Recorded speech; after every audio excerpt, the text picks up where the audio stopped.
But I would say that while we've had an energy discussion with the government of India for several years, since the last elections and the new government has come into power in India, we've definitely accelerated and intensified those discussions. We've made them more specific, more goal-oriented, and we've had a much more intensive discussion on some of the areas where we can work together on.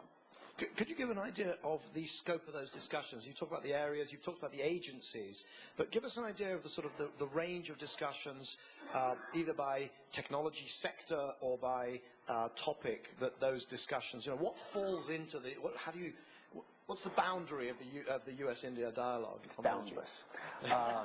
It's whatever. Everything is energy, but help us here. Right. Well, I think if you divide it up into finance, infrastructure, and the third bucket would be effectiveness and efficiency, let's say. I think that those would be three buckets that we would see most of our interaction with the government of India would fit into those three lines.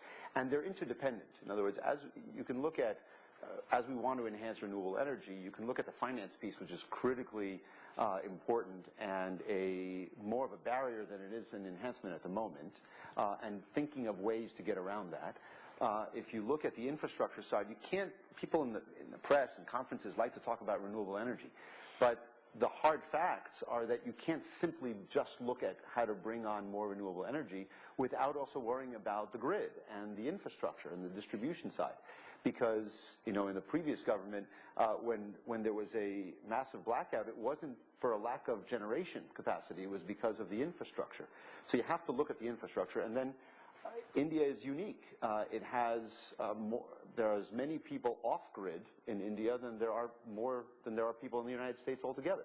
So you have to look at really creative solutions to look at how do you use new technology, not to repeat and try to go into using old paradigms, but addressing those. So I would say that our engagement really is across those three areas. I think we're still trying to make specific goals that we can achieve together.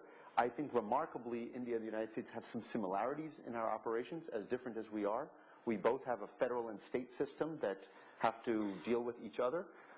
So we have to look at all those different things, and we're organized in trying to bring and harness the expertise across the U.S. government to be able to support and to enhance the dialogue. And is there a specific technology transfer piece to this, or does that fall within, you just mentioned sort of the infrastructure, is that how you see it as kind of being part of that, or is that Well, I think when you look at the travels of senior government officials from India, they don't only come to Washington these days, they go to Northern California and talk to some. I think what we bring to the table, obviously, in the United States is what is happening at the labs and some of the research and development that's happening through the U.S. government, but most importantly from the private sector and leveraging the U.S. private sector innovation to support what is uniquely Indian issues and concerns and how to manage that.